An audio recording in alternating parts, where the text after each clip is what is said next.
오늘도 말씀으로 승리하는 귀한 날 될 수 있기를 축복합니다.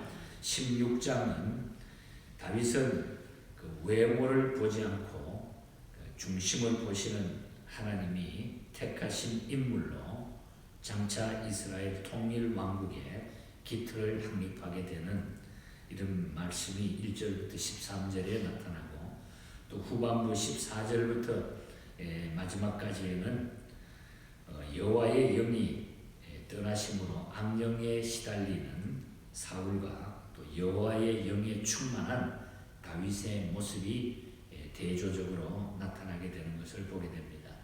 한편 이 일로 말미암아 다윗은 사울 앞에 발탁이 돼가지고 왕궁으로 들어가게 되고 결국 다윗이 본격적인 왕의 수업을 받게 되고 지도자의 수업을 받게 되는 이런 모습이 나타나고 있습니다. 오늘 이 본문의 말씀을 우리가 잠시 살피면서 주신 깊은 교훈을 오늘 아침도 기도하는 중에 찾으시기를 바랍니다.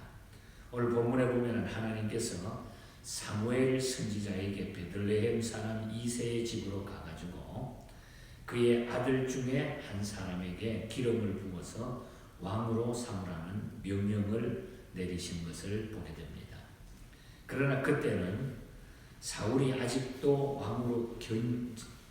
왕으로 건재하고 있을 때였기 때문에 사무엘은 어찌 내가 갈 수 있습니까? 하고 반문을 합니다.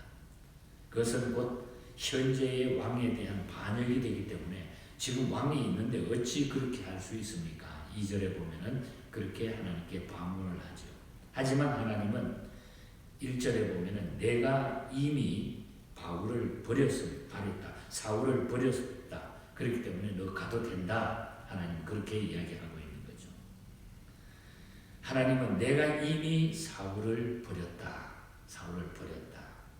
이로 인해서 사무엘은 이새의 집에 가서 다윗에게 기름을 부어 왕이 되게 합니다. 13절에 보면. 하지만 다윗이 기름을 부음 받았다고 해가지고 바로 왕위에 오른 것이 아니라 그가 왕위에 오르기까지는 무려 10여 년 이상의 세월이 지난 뒤에 왕이 되는 거죠.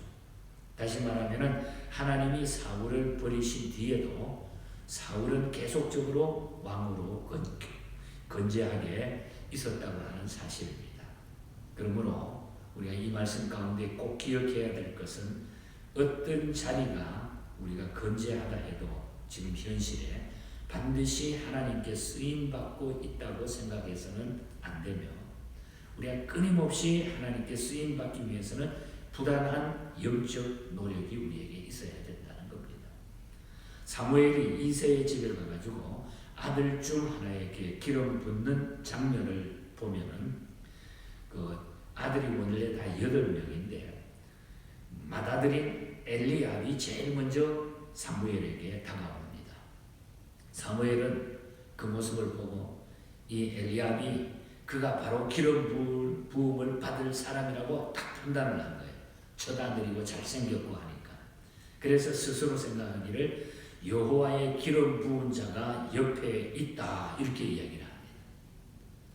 비록 선지자들이라 할지라도 사람이기 때문에 하나님의 지시를 떠나서 생각할 때는 외모를 보고 잘못 판단하는 경우가 있다는 거죠. 그러나 7절 말씀을 보면 하나님은 이 사무엘의 잘못, 선지자의 잘못을 지적하고 외모를 보지 말라 이렇게 분명히 말씀을 해주고 있습니다. 사무엘이 사울의 외모를 보고 판단했던 실수를 되풀이하는 것을 볼 때에 인간은 확실히 눈에 보이는 대로 행동하는 경향이 많다고 하는 사실이에요. 누구에게나 그렇게 될 수 있다고 하는 거죠. 하지만 하나님은 중심을 보신다는 거죠. 하나님은 중심을 보신다. 그러므로 우리는 하나님께 대한 경외하는 마음과 거룩한 기질을 우리가 가져야 된다. 우리의 속 중심이, 내 삶의 중심이, 내 삶의 모든 프라이오리티가 하나님을 향하여 서 있어야 된다는 것. 하나님은 그것을 기뻐하시고 그 사람을 쓰시고 그 사람을 어떤 모습 속에서도 어떤 환경 가운데서도 어떤 일 가운데서도 하나님은 그 사람을 사람을 지키시고 쓰신다는 겁니다. 중심을 보시는 하나님, 우리는 꼭 기억해야 됩니다. 그리고 그 다음에 엘리압이 물러나자 아비나답과 삼마의 뒤를 이어가지고 4명의 아들 모두 사무엘 앞을 지나가십니다. 마지막에 7 아들 모두가 다 지나가지만은 주의 깊게 감찰하는 사무엘에 의해 가지고 선택되지 않았습니다. 7명이 다 지나갔습니다. 인간은 그들의 명예와 재산을 아들들에게 나눠줄 때에 그들의 나이와 성별에 의해서 처리하지만 하나님은 때때로 큰 자는 어린 자를 섬기리라고 말씀하십니다. 창세기 25장 23절에 보면 큰 자는 어린 자를 섬기리라. 만일 사무엘이나 이새에게 선택권이 주어졌다고 하면 아마 이들 중에 하나가 반드시 선택이 되었으리라고 봅니다. 아마 맏아들이 최고로 찬스가 많았겠죠. 그러므로 하나님의 선택을 받은 우리는 하나님의 중심을 보시는 공정심에 우리가 감사해야 돼요. 어떻게 보면 만약에 하나님이 그런 자격을 따져가지고 이스라엘만 너는 내 것이다, 이방인이 우리였던 모든 우리를 버렸다 그러면 우리는 구원받을 찬스가 하나도 없었다는 거죠. 그런데 하나님은 중심을 보시는 공정하신 분이다. 우리의 마음이 어떤 모습이든지 하나님 앞에 우리의 마음 중심이 똑바로 보여질 때 하나님은 그를 비관한다는 거죠. 얼마나 감사한 일입니까? 이 하나님 앞에 붙들림 받고 선택받은 여기 계신 우리 모두는 하나님 앞에 감사해야 될 줄 믿습니다. 이거보다 더 큰 은혜가 어디 있느냐 이 말이죠. 나 같은 사람을 선택해 주셨다. 나를 하나님의 자녀로 삼아 주셨다. 하나님이 인정해 주셨다 하는 것은 놀라운 일입니다. 그래서 우리는 감사해야 돼. 그래서 7 아들이 다 지나갔지만은 사무엘이 하나님 앞에 한번 구중을 듣고 나가지고 나는 중심을 본다 이 말을 듣고 나서는 자세히 봤더니 아니거든요. 그러니까 아들이 더 없냐 그러잖아요. 그래서 마침내 다윗이 선택돼서 13절에 보면은 기름을 붓게 됩니다. 다윗은 들에서 이때 양을 치고 있었습니다.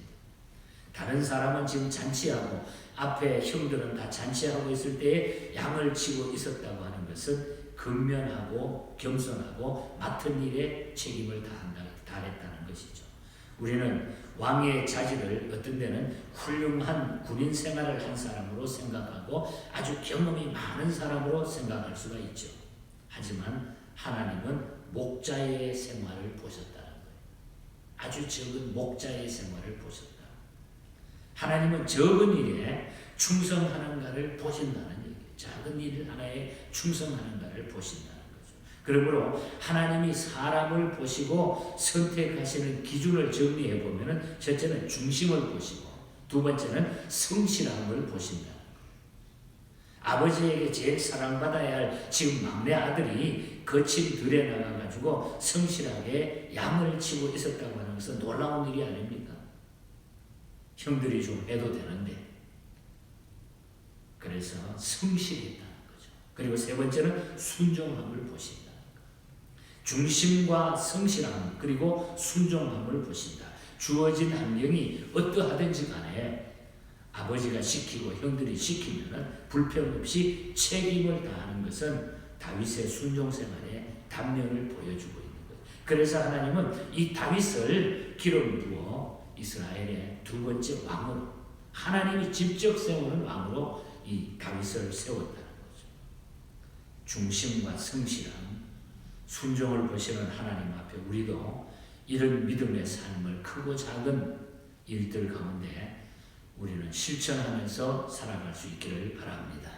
14절 이하에 보면은 여호와의 영이 사울을 떠나고 여호와께서 부리시는 악령이 그를 번뇌하게 한지라. 14절에 보면 그래요. 악령도 하나님의 손에 부린다는 하나님이 악령도 이 세상의 모든 것은 하나님의 손에 달려 있는 거예요.